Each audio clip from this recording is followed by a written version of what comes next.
नमस्कार, मैं हूं संध्या। उत्तराखंड लाइव में आप सभी का स्वागत। पहले देख लेते हैं हेडलाइंस।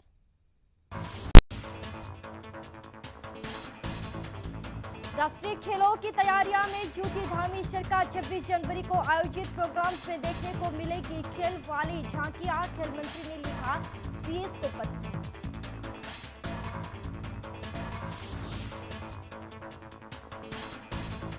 भाजपा उम्मीदवारों के लिए धामी का प्रचार जारी। पिथौरागढ़ में जनसभा कर विपक्ष को घेरा। कहा, कांग्रेस ने बनाया उत्तराखंड को लैंड जिहादियों का गढ़।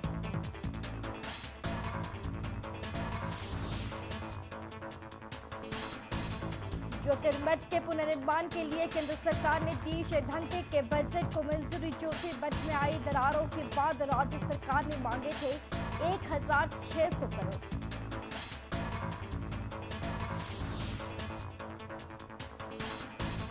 मंगलौर में खुश हुई कांग्रेस। हाईकोर्ट ने दी पालिका उम्मीदवार को चुनाव लड़ने की अनुमति। न्यूजिल भूमि पर अतिक्रमण के आरोप में हुआ था नामांकन निरस्त।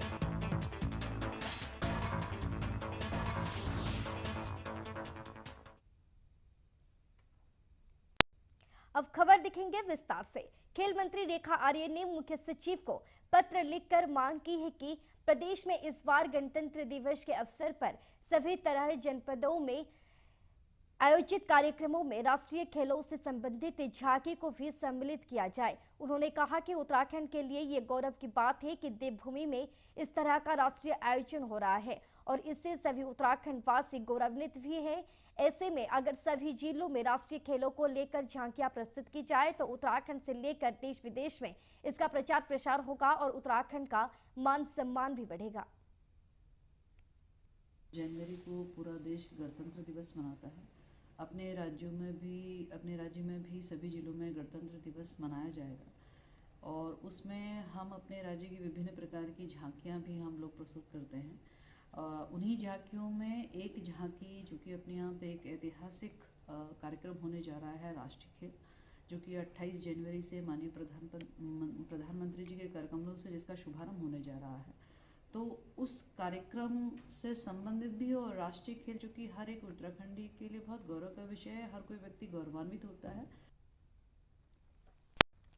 मंगलौर नगर निकाय चुनाव में हर दिन नया मोड़ आ रहा है। मंगलौर नगर निकाय चुनाव में भाजपा ने अपना प्रत्याशी नहीं उतारा था। भाजपा ने हाजी परिवार से निर्दलीय प्रत्याशी जुल्फिकार ठेकेदार की माता केशर को अपना समर्थन दिया था। न्यूजिल भूमि को लेकर कांग्रेस प्रत्याशी चौधरी इस्लाम का पर्चा निरस्त हो गया था, जिससे कांग्रेस ने अपना समर्थन निर्दलीय प्रत्याशी मोहिउद्दीन अंसारी को दे दिया था। लेकिन एक बार फिर मंगलौर की राजनीति ने करवट ले ली है। शुक्रवार को हाईकोर्ट ने कांग्रेस प्रत्याशी चौधरी इस्लाम का पर्चा बहाल कर दिया। जैसे ही ये खबर कांग्रेस समर्थकों को मिली तो उन्होंने ढोल नगाड़ों के साथ अपनी खुशी का इजहार किया। कांग्रेस समर्थकों ने कांग्रेस प्रत्याशी चौधरी इस्लाम को अपने कंधों पर बिठाकर पूरे नगर में घुमाया। चौधरी इस्लाम का पर्चा बहाल होने से मंगलौर नगर निकाय चुनाव के समीकरण भी बदल गए हैं। कानून की जीत हुई, लोकतंत्र की जीत हुई, मंगलौर के आवाम की जीत हुई और बेईमानी की हार हुई। बेईमानी की हार हुई। आज मंगलौर की जनता चाहेगी उसे वही करेंगे, जो भी है बताओगे। मुख्यमंत्री पुष्कर सिंह धामी शनिवार 18 जनवरी को पिथौरागढ़ पहुंचे। पिथौरागढ़ में सीएम पुष्कर सिंह धामी ने जनसभा को संबोधित किया और पिथौरागढ़ नगर निगम से बीजेपी मेयर प्रत्याशी कल्पना देवलाल के लिए जनता से वोट मांगे। इस दौरान सीएम धामी ने जहां बीजेपी सरकार की उपलब्धियां गिनगाई तो वहीं कांग्रेस पर भ्रष्टाचार के कई आरोप भी लगाए। सीएम पुष्कर सिंह धामी ने कांग्रेस पर निशाना साधते हुए कहा कि कांग्रेस भ्रष्टाचार को बढ़ाने देने का काम करती है। कांग्रेस ने उत्तराखंड का लैंड जिहादियों को गढ़ बनाया है। कांग्रेस वोट बैंक के खाते तुष्टीकरण की राजनीति करती है। कांग्रेस को राम को काल्पनिक बताती है और सनातन का उपहास उड़ाती है। कांग्रेस लोगों को आपस में लड़ाती है, लेकिन अब कांग्रेस का कुचक्र नहीं चलेगा।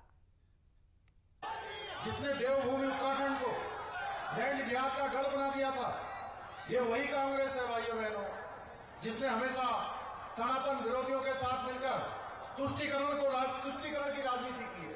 हमेशा वोट बैंक की राजनीति की है। ये वही कांग्रेस है जो अपना वोट बैंक बनाए रखने के लिए देश में धारा 370 को पुनः लाने वालों के साथ खड़ी है भाइयों बहनों। इसी धारा 370 के कारण से जब ये कश्मीर में धारा 370 लगी हुई थी, उस समय हमारे यहीं के जो फौज में हमारे बेटे हैं, हमारे भाई हैं, उनके ऊपर वहां पर पत्थर मारते थे, आतंकवादी, अलगाववादी, जिहादी हमला करते थे भाइयों बहनों।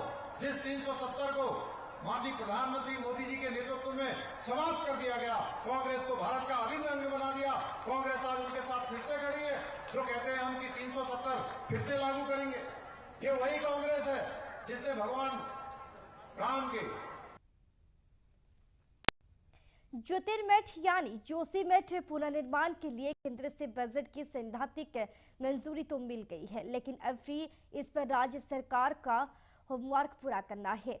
केंद्र सरकार उत्तराखंड आपदा विभाग को प्रत्येक चरण में होने वाले काम के लिहाज से बजट देगा। ऐसे में राज्य सरकार से चरणबद्ध कार्यों की रिपोर्ट मांगी गई है। इसमें जोशीमठ पुनर्निर्माण के लिए होने वाले कार्यों की प्राथमिकता के आधार पर राज्य सरकार को रिपोर्ट तैयार करनी होगी। ज्योतिर्मठ पुनर्निर्माण के लिए करीब 1600 करोड़ के बजट की सैद्धांतिक स्वीकृति मिलने के बाद भी अभी राज्य को केंद्रीय मदद के लिए इंतजार करना होगा। ऐसा इसलिए क्योंकि केंद्र सरकार ने उत्तराखंड को पुनर्निर्माण के कार्यों की प्राथमिकता के आधार पर रिपोर्ट बनाने के निर्देश दिए हैं। ज्योतिर्मठ में दरारें आने के बाद यहां पर खतरे को देखते हुए कई लोगों को विस्थापित करने के अलावा यहां पर दरारों के ट्रीटमेंट के लिए भी प्रस्ताव तैयार किया गया था।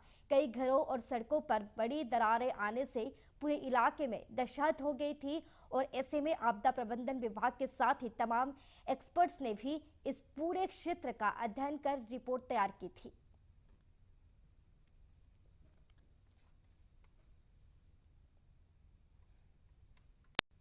निकाय चुनाव के बीच उत्तराखंड में मालिन बस्तियां दिनों एक बार फिर राजनीति का केंद्र बनती नजर आ रही है।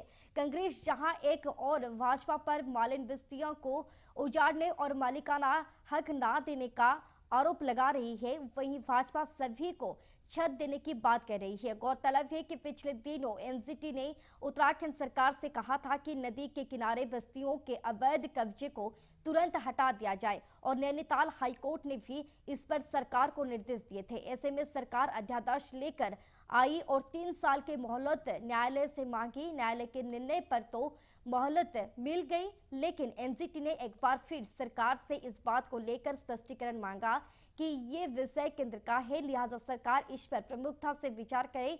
पिछले दिनों नदी के किनारे कुछ जगह पर प्रशासन का डंडा जरूर चला था, लेकिन फोटोग्राफी और वस्तुस्थिति देखने के बाद एनजीटी सरकार के इस कार्य प्रणाली से संतुष्ट नहीं है। प्रकार की भ्रांतियां हमारे विपक्षी दल कांग्रेस के द्वारा निरंतर फैलाई जाती रही है। केदारनाथ विधानसभा में भी कांग्रेस के द्वारा कई तरह के भ्रामक प्रचार किए गए। मलिन बस्तियों में जो भी लोग निवास कर रहे हैं, सरकार उनके सुनियोजित पुनर्वास की व्यवस्था होने के बाद ही उनको हटाने की बात करेगी, क्योंकि वो लोग भी हमारे ही हैं। और मलिन बस्तियों के जो गरीब तबका है, जो साधनहीन लोग हैं, उनको हम प्रधानमंत्री आवास के तहत और अन्य योजनाओं के तहत उनकी जब रहने की समुचित व्यवस्था हो जाएगी तो फिर उनको हटाने के विषय में तब बात करेंगे। हम किसी को भी बेघर नहीं होने देना चाहते हैं।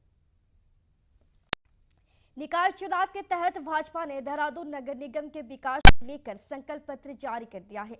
संकल्प पत्र में देहरादून शहर को पर्यटन का केंद्र बनाने के साथ हरियाली पर विशेष ध्यान दिया गया। वही नहीं, मालिन बस्ती और आउटर वार्डों के वोटों को साधने के लिए मिशन सर्व आवास के तहत झुग्गी झोपड़ियों का पुनर्विकास एवं नियमितीकरण का वादा किया। तो वहीं आउटर के नए वार्डों को अतिरिक्त करों में छूट देने की बात कही गई। बीजेपी के प्रदेश प्रवक्ता कमलेश रमन ने बताया कि हर घर से कचरा एकत्रीकरण सुनिश्चित करने के लिए डेंगू मुक्त शहर देहरादून वेस्ट एक्सचेंज शुरू कर कचरा उत्पादों को रिसाइकल और सौर ऊर्जा संचालित स्मार्ट कंप्यूटर स्थापित करने की बात भी कही गई। उन्होंने बताया कि ग्रीन वार्ड के तहत सार्वजनिक पार्क, ओपन जिम विकसित करने, अंबेडकर पार्क का सौंदर्यीकरण, पौधाकरण और सड़क किनारे वर्टिकल गार्डन में लैंडस्केपिंग से सजाने की बात भी संकल्प पत्र में कही गई है। इसके अलावा राजधानी में परिवहन को लेकर न्यू मेट्रो में तेजी से 100% कार्बन न्यूट्रल परिवहन सिस्टम स्थापित करने के लिए ईवी इंफ्रास्ट्रक्चर का विकास, इलेक्ट्रिक बसों की संख्या में इजाफा करने के साथ ही ई बाइक, इस साइकिल को किराए पर देने की सुविधा भी दी जाएगी। देखिए, देहरादून जाना ही हरियाली की वजह से जाता है और ग्रीन दून बनाने का जो भारतीय जनता पार्टी का सपना है वो पूरा हो करके रहेगा। जिस तरीके से संकल्प पत्र में भी वार्डों में पार्कों की व्यवस्था देने की बात कही गई है, जिस प्रकार से गांधी पार्क से लेकर के तमाम हमारे जो कॉलोनियों के पार्क हैं, जो हमारे अंबेडकर पार्क है, उनको और सुंदर और सौंदर्यकरण के तहत उनको और भव्य बना करके हमारे देहरादून के वार्डों को और सजाया जाएगा। तो भारतीय जनता पार्टी का ये संकल्प पत्र है और इस पत्र में जितने वादे भारतीय जनता पार्टी के मेयर प्रत्याशी श्री बड़े भाई हमारे सौरभ थपलियाल जी ने किए हैं। टनकपुर नगर पालिका चुनाव में कांग्रेस पार्टी से टिकट न मिलने पर बागी हुए नासिर हुए ने निर्दलीय चुनाव लड़ने का फैसला लिया था। उनके समर्थकों द्वारा किए जा रहे चुनाव प्रचार ने राष्ट्रीय पार्टी के प्रत्याशियों की चिंता बढ़ा दी है। वही आज अध्यक्ष पद है तो निर्दलीय प्रत्याशी नासिर हुसैन ने टनकपुर के राजाराम चौराहे से लेकर पीलीभीत चुंगी क्षेत्र के दुकानदारों घरों में जाकर अपने पक्ष में वोट डालने की अपील की, जिसमें उनके साथ अनेक कार्यकर्ता शामिल थे। जो मेरा शहर व्यापार के मामले में पिछड़ा है, सबको साथ लेके एक प्लानिंग बनाएंगे। टनकपुर का व्यापार बढ़ेगा तो लोगों को रोजगार भी मिलेगा। इसके लिए मैं सबसे आगे खड़ा होऊंगा। 25 तारीख के बाद मैं सब व्यापारियों का सहयोग लेके एक मीटिंग करूंगा, एक मास्टर प्लान बनाएंगे कि टनकपुर का व्यापार कैसे आगे बढ़ सकता। जनता को पूरा भरोसा है कि इस टाइम नासिर के आसपास भी कोई प्रत्याशी नहीं ठहर रहा है। नगर निकाय चुनाव की घोषणा के बाद पुलिस प्रशासन भी अलर्ट हो गया है। मंगलोर कस्बे में भी चुनाव को सकुशल शांतिपूर्ण संपन्न कराने के लिए मंगलोर कस्बे में पुलिस ने फ्लैग मार्च निकाला। फ्लैग मार्च से पहुंचे एसपी देहात शेखर चंद्र शुआल ने बताया, निकाय चुनाव में शांति व्यवस्था बनाए जाने, शांतिपूर्ण तरीके में संपन्न कराए जाने को लेकर फ्लैग मार्च निकाला जा रहा है, जिससे मतदाता भयमुक्त होकर शांतिपूर्ण तरीके में अपने मत का प्रयोग कर सके। उन्होंने कहा कि अफवाह फैलाने वाले असामाजिक तत्वों के खिलाफ सख्ती के साथ कार्यवाही की जाएगी। देखिए, आचार संहिता के दौरान ये पुलिस की एसओपी का हिस्सा है। फ्लैग मार्च और अन्य टूल्स के माध्यम से, अन्य अपनी कार्रवाई के माध्यम से हम आमजन में ये मैसेज देने का प्रयास करते हैं कि हर कोई निष्पक्ष निर्भीक होकर के अपने मतदान का प्रयोग करे। ये लोकतंत्र का पर्व है। साथ ही इन फ्लैग मार्च और इन सब के माध्यम से ये भी प्रयास होता है कि वो सभी लोग जो किसी बुरी मंशा से चुनाव प्रक्रिया को बाधित करने की। देवभूमि उत्तराखंड में एक बार फिर से मौसम बदलने जा रहा है।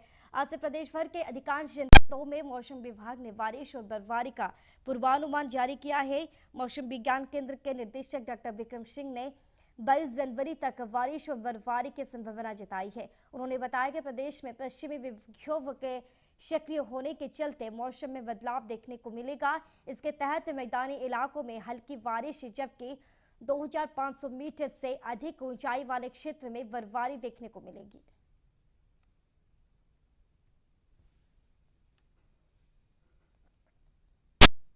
उत्तराखंड में निकाय चुनाव को लेकर भाजपा के संकल्प पत्र पर कांग्रेस ने कई सवालिया निशान खड़े कर दिए हैं। भाजपा जहां एक और इससे निकायों में विकास का रोड मैप और ट्रिपल इंजन के फवार करार दे रही है, वहीं कांग्रेस इसे मात्र झूठ का पुलिंदा और पिछले कार्यकाल में किए गए घपले घोटाले पर पर्दा डालने वाला संकल्प बता रही है। उत्तराखंड कांग्रेस के मुख्य प्रवक्ता गरिमा दौशानी ने भाजपा के संकल्प पत्र पर आरोप लगाते हुए कहा कि भाजपा का संकल्प पत्र झूठ का पुलिंदा है। पिछले 15 सालों से देहरादून निगम बोर्ड इनका है, फिर ये वादे 15 सालों में क्यों नहीं किए गए? किसी ने इनको रोका था? भाजपा का पिछला वोट घपले और घोटाले की भेंट चढ़ा उनके पार्षदों और मेयर की संपत्तियां कई गुना बढ़ गई। पूरा शहर खस्ता हाल रहा। इसके अलावा और भी कई गंभीर आरोप कांग्रेस ने संकल्प पत्र को लेकर भाजपा पर लगाए हैं। अधिकार आपका है, सीसीटीवी कैमरा आपने 15 साल में नहीं लगाए, हम कैसे मान लें कि अब आप लगाएंगे? इतने बढ़ चढ़ कर यहाँ महिला अपराध हुए, महिला दुष्कर्म हुए, दिन दहाड़े हत्याएं हुई, लूट हुई, डकैती हुई, सीसीटीवी कैमरा नहीं लगे थे, यानी कि इन्होंने खुद इस बात की पुष्टि कर दी। ऐसा है कि अपने संकल्प पत्र के माध्यम से हमने जो अभी तक किया है उसको हमने दर्शाया है, और आगे हमारा संकल्प क्या है, आगे हम क्या करने जा रहे हैं, इन दोनों बातों को हमने अपने संकल्प पत्र के माध्यम से जारी किया है। मैं समझता हूं कि इसके ऊपर किसी तरह का प्रश्न उठाना, किसी तरह का जो है आरोप या प्रत्यारोप लगाना बिल्कुल निराधार है। उत्तराखंड सरकार प्रदेश के कई स्थानों पर टनल पार्किंग के साथ साथ शहरों में भी अंडरग्राउंड पार्किंग बनाने का प्लान बना रही है। शहरी विकास मंत्री प्रेमचंद अग्रवाल ने कहा है कि प्रदेश में पर्यटन के लिहाज से करोड़ों यात्री आते हैं, इसलिए सरकार का सबसे ज्यादा फोकस पार्किंग पर है, क्योंकि ट्रैफिक से लोगों को दिक्कतों का सामना करना पड़ता है। बताया कि पार्किंग अगर व्यवस्थित होगी तो ट्रैफिक की समस्या से लोगों को निजात मिल सकेगी। उन्होंने कहा कि आवास विभाग के तहत अभी तक कई पार्किंग स्वीकृत की जा चुकी है, जिन पर काम भी चल रहा है, जबकि कई पार्किंग तैयार हो चुकी हैं। तब से लगातार पार्किंग के लिए तो हम बहुत विशेष फोकस कर रहे हैं, क्योंकि हमारे यहाँ चारधाम यात्रा, अन्य पर्यटन गतिविधि या सामान्य लोगों को निश्चित रूप से ट्रैफिक से दिक्कत रहती है। पार्किंग यदि व्यवस्थित होगी, पार्किंग यदि पर्याप्त होगी, पार्किंग यदि ठीक ठाक हर जगह पे होगी, तो इससे भी निजात मिलेगी और एक व्यवस्थित व्यवस्था। उत्तराखंड में नगर निकाय चुनावों की तारीखों का ऐलान हो गया है। राज्य निर्वाचन आयोग की तरफ से 23 जनवरी को निकाय चुनाव की वोटिंग होनी है। ऐसे में कांग्रेस पार्टी के सह प्रभारी सुरेंद्र शर्मा संगठन की मजबूती को लेकर लगातार अपनी उपस्थिति दर्ज करा रहे हैं। वहीं मीडिया से बात करते हुए सुरेंद्र शर्मा ने कहा कि निकाय चुनाव स्थानीय चुनाव होता है, जिसमें स्थानीय लोग अपने वार्ड से जनता के द्वारा चुने जाते हैं। वहीं उन्होंने श्रेष्ठ नेतृत्व पर भरोसा जताते हुए कहा कि वे अपने सभी नेताओं और शीर्ष नेतृत्व के बल पर ये निकाय चुनाव अवश्य जीतेंगे। हमारी अपनी नीतियों को लेके आगे ले जाने के हमारा क्या प्लान है, उसको हम जनता को बता रहे हैं। साथ में हम भाजपा की जो नाकामयाबियाँ थी, जो उनकी लोगों के विरोधी नीतियाँ थी, उसके विरोध में हम जनता के बीच में जा रहे हैं। कांग्रेस पार्टी मिल के चुनाव लड़ रही है। सभी कार्यकर्ता, नेता, संगठन, हमारे प्रत्याशी मिल के चुनाव लड़ रहे हैं, जनता के बीच में जा रहे हैं, अपनी बात को लेके जा रहे हैं। जनता का बहुत अच्छा रिस्पॉन्स है। निश्चित तौर पे हम लोग चुनाव जीतेंगे। और इस चुनाव में, क्योंकि स्थानीय चुनाव है, हम पूरा का पूरा भरोसा अपने नेताओं के ऊपर कर रहे हैं, अपने संगठन के ऊपर कर रहे हैं। हमारे नेता, हमारा संगठन सक्षम है इन चुनावों को जीतने के लिए। हम पूरा का पूरा उनके एक प्लानिंग के साथ आगे जा रहे हैं, और आप देखेंगे निश्चित तौर पे रिजल्ट बेहतर हो। कैबिनेट मंत्री सतपाल महाराज ने एक बार फिर विपक्षों पर निशाना साधा है। इस बार उन्होंने ये निशाना सीधे तौर पर नहीं बल्कि धार्मिक भावनाओं को मद्देनजर रखते हुए साधा है। उन्होंने विपक्ष को नसीहत दी है कि जिन्होंने पाप किए हैं वो अपने पाप धोने के लिए जरूर प्रयागराज कुंभ में जाएं और जाने अनजाने उनसे जो पाप हो गए हैं उन्हें धो कर आए। आध्यात्मिक मान्यता का बोध भी उन्होंने विपक्षियों को कराया और कहा कि वहां पर जाकर साधु संतों से ज्ञान अर्जित कर अमृत पान भी करें, ताकि आत्मा को शुद्ध किया जा सके और वहां डुबकी लगाकर पुण्य के भागी भी बने। निश्चित रूप में जिन्होंने पाप किए वो पाप भी धोएंगे, और वहां पर अमृत भी निकला था। और ये माना जाता है कि जब समुद्र मंथन हुआ तो उसमें 14 रत्न निकले, और अंतिम जो था उसमें अमृत का कलश निकला। और इसीलिए हम प्रार्थना करते हैं, अस्तो मां सद्गमय, तमसो मां ज्योतिर्गमय, मृतो मां मृतगमय। ये थी अब तक की बड़ी खबरें। अब वक्त हो गया है बुलेटिन की समाप्ति का। आज्ञा दीजिए।